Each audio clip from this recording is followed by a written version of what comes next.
بسم الله الرحمن الرحیم. نن زموږ د طریقة العصریه د اول حصې الدرس الثامن والعشرون یعنی د اتشتم درس اخیری سبق ته. په دن درس کې به انشاءالله مونږ د فعل مضارع واحد غایب مذکر باس کوو جی. نو محمود یقول، محمود یقول، محمود وایي، یقول معنی ده وایي، محمود یقول، محمود وایي، خالد، خالد دا محمود چې دی که نه محمود دا د خالد خبرې کوي. ټیک شو جی. نو فرض که زه محمود یم، زه وایم د خالد دلته موجود نه دی او د هغه باره کې زه خبرې کوم چې یاره خالد لفافه کولاوي، بیا خط وایي، بیا هغه قلم او کاغذ راخلي او بیا هغه خپل پلار ته خط لیکي، بیا هغه خط په لفافه کې اچوي، بیا هغه په لفافه باندې پته لیکي، بیا هغه خط په لیټر بکس کې اچوي. چې کوم د ډاکخانې والا کوم بکس وي لیټر بکس ورته وایي، صندوق البرید ورته په عربی کې وایي، صندوق البرید. نو صندوق البرید کې بیا هغه خط ورچوي. نو دا ټول زه د هغه خبرې کوم چې موږ سره موجود نه دی، غایب دی.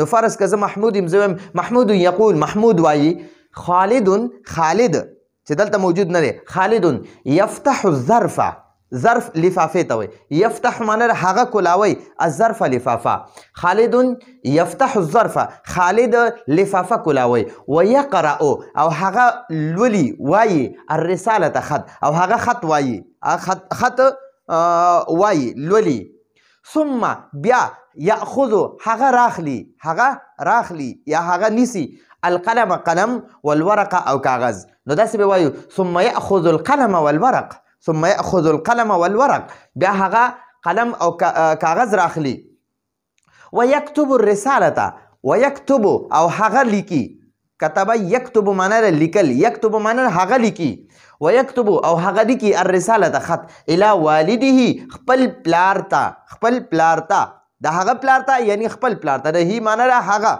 د هغه پلار ته یعنی خپل پلار ته خط لیکي، ویکتب الرسالة او هغه خط لیکي الی والده خپل پلار ته، الی والده خپل پلار ته، ثم یضع الرسالة، ثم بیا یضع هغه ږدي، هغه اچي، هغه اچي یا ږدي الرسالة خط فی الظرف لفافه کې، بیا هغه خط راخلی او په لفافه کې اچي، ویکتب او هغه لیکي علیه په هغې لفافه، علیه په هغې ما ورته مخې ته بریکټ کې لفافه لیکلي یعنی په لفافه باندې العنوان پته، ویکتب علیه العنوان بیا هغه په لفافه پته لیکي، ثم یضع الرسالة بیا هغه یضع معنی ده هغه ږدي یا هغه اچي، هغه اچي الرسالة خط فی صندوق البرید په لیټر بکس کې، لیټر بکس کې بیا هغه خط ورچي.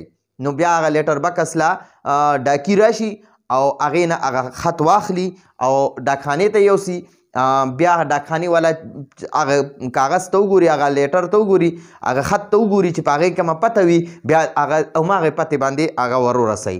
نو ثم یضع الرسالة فی صندوق البرید بیا هغه د خط په صندوق البرید کې ورچوي. ٹھیک شو.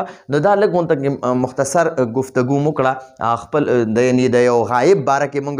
نو د غایب دپاره به د فعل مضارع یقولو، دا یقولو صیغه استعمالو، یقولو معنی ده هغه وایي، هغه وایي. ټیک شوه. چې سړی وي یقولو به ورله وایي او که ښځه غایبه وي نو هغې لپاره به تقولو وایي، تقولو، تقولو. ټیک شوه. دا تقولو څلورمه صیغه ده، یقولو اوله صیغه ده، اوله او دا څلورمه صیغه ده. د مؤنث دپاره څلورمه صیغه ده او د مذکر غایب دپاره دا دواړه غایب دي ښه، دا دواړه د غایب صیغې دي. نو یو د مذکر غایب ده او یو د مؤنث غایب ده. دا تقولو د مؤنث غایب ده او یقولو د مذکر غایب ده. اوس که سړی وي او هغه حاضر وي، حاضر، نو د هغه لپاره به مونږ همدغه د څلورمې صیغې په شانتې بله صیغه ده، هغه اووم نمبر صیغه ده. نو تقولو، تقولو معنی ده ته وې، تقولو معنی ده ته وې، او دا سویم نمبر صیغه ده، اوومه صیغه ده، اووم نمبر. ټیک شوه. تقولو معنی ده ته وې. او که یوه ښځه ده مونږ وایو یاره ما ته مخې ته مخ طالبه ناسته ده، زه وایم ته وې، طالبې ته وایم، طالب علمه ده، جینۍ ده، زه هغې ته وایم چې ته وې، نو هغې دپاره به تقولینه وایو، تقولینه لیکو، تقولینه. نو دا تقولینه چې دی که نه ښځې ته چې وایي چې ته وې نو هغې دپاره به تقولینه تقولین مانم د ته او تقولو مانم د ته خو دا تقولو د حاضر سړي لپاره استعمالیږي او تقولین د حاضر ښځې لپاره استعمالیږي. ټیک شو جی. او اقولو نه دی اقولو دا به ښځه او سړی چې دواړه وایي چې یاره زه وایم نو ښځه به ځان لپاره هم دا اقولو د واحد متکلم صیغه استعمالی او سړی به هم دقه د اقولو صیغه استعمالی. ټیک شو جی. او چې کله سړي ته حکم کې که نه چې ته ووایه نو هغه ته به وایه قل دا ورته حکم دی قل. ټیک شوه.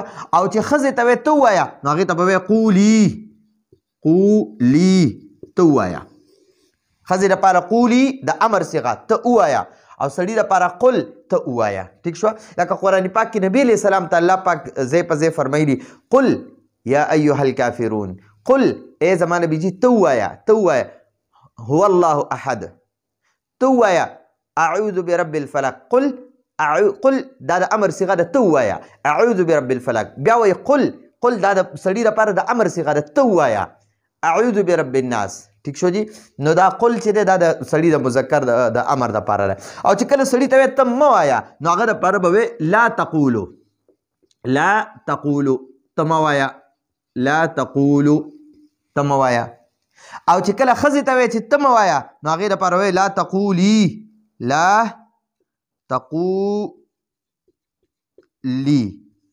لا تقولي. ٹھیک شوه.